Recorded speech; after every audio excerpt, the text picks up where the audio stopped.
Hello my Whoop friends. This video is part of a short video series where I try to share my experiences with the Meteor 75 Pro with you, as well as all my Whoop knowledge. I'll try to show you valuable tips and tricks that should help you with the Meteor 75 Pro Whoop as well as with other tiny whoops. Check out the other videos on my channel to get the most out of my many years of whoop race and RC flying experience. Let's get started. Hello my Whoop friends. Sometimes something very small can make a big difference. Why is it so important to secure your motor cables with dental floss?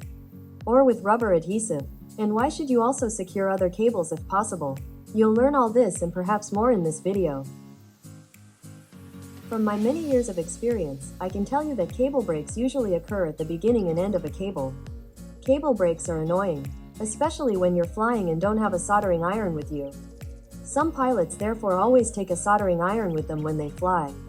I can understand that, and it's a legitimate option. But it's not my world. When I'm flying, I just want to fly and be in the flow. And not solder. That's why I take as many precautions as I can to ensure my whoops are operational for a long time. And that's why I always secure my motor cables with dental floss and sometimes with rubber adhesive. If you secure your motor cables with dental floss, you will experience far fewer cable breaks. You can see how it's done in this video. I'll play parts of this video clip in fast forward. It's not really technically difficult to secure the motor cables with dental floss. Some people might still ask why I use wax dental floss.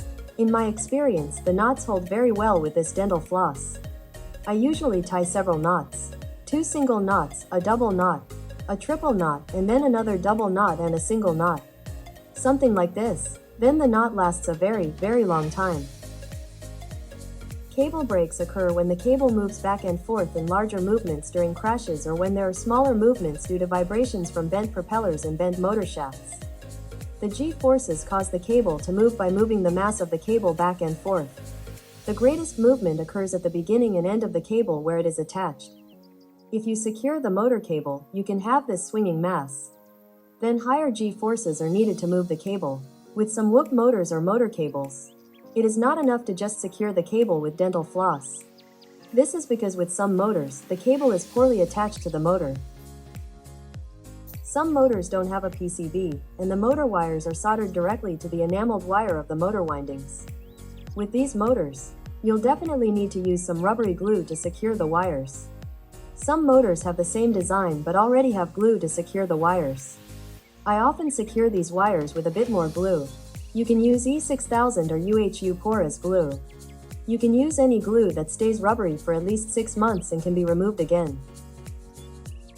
Then there are the motors that have a PCB to which the motor cables are soldered. Usually the motor cables on these motors are secured with heat shrink tubing. That's generally a good idea, but often the heat shrink tubing is too short or too wide open because the PCB is too wide. And sometimes both, too short and too wide open. In both cases, the cables can still move around in the heat shrink tubing. Here too, I usually use some rubber glue to secure the cables at the end of the heat shrink tubing. Some motors have short heat shrink tubing that is nice and tight. That's fine in those cases. But these days I still use a bit of glue there too. And then there are the motors with PCBs where the motor cables are soldered loosely to the PCB and not secured at all. Or there are the motors with PCBs where the motor cables have a small amount of silicone adhesive applied directly to the soldering point. But only directly at the soldering point.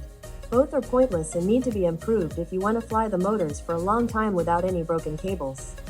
With these motors, the cable needs to be secured with adhesive afterward. For example, with the RC InPower motors, which are of very good quality and powerful, apart from securing the motor cables. The same principle applies to the other side, where the motor cable is plugged into or soldered to the flight controller. There, too, the motor cables must always be secured with adhesive. And, of course, the same applies to all other cables on your tiny whoop, for example, the camera cable. The same problem arises there, and you usually have to use rubber adhesive to secure both cable ends. Or to improve the existing securing. In summary, you need to secure all cables on a tiny whoop with rubber adhesive for long-term durability and fewer cable breakages. Unless you use my soldering technique, where you leave half of the crimped metal part on the motor cable and solder it to the flight controller.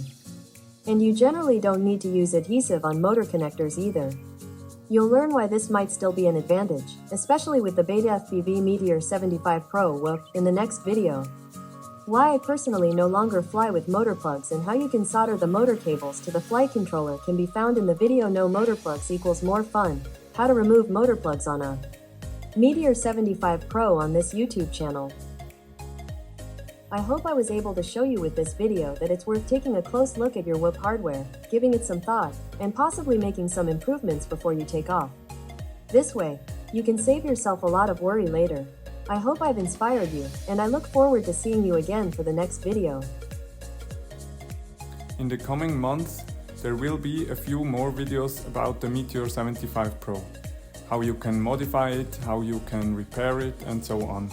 Stay tuned, my friends. And subscribe to the channel and set the notifications to on so you don't miss a single video.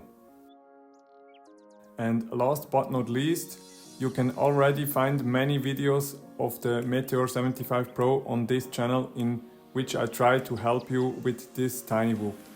Lots of tutorials, tuning tips, flight tips and repair videos. And there will be even more in the future if I am motivated enough by you, my friends. Stay tuned. Subscribe to this channel and activate the notification if you want to know when I publish a new video. And if you decide to buy a new Meteor 75 Pro or another whoop from BetaFPV, please use the affiliate link in the video description. This motivates me to publish more high quality videos. A like or a comment from you also helps motivate me to produce new videos with educational content. In other words, you will probably have the most videos for this whoop and the best support in the future if all goes well. I can't promise anything, but I'll do my best. The chances are good. I've also made many other posts with educational content in my YouTube community. It's worth checking out the posts. There are even a few tips I haven't made a video about it yet. So be sure to check them out.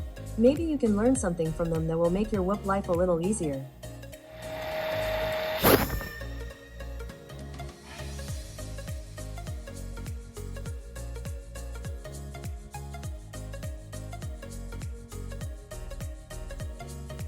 Happy flying, my whoop friends!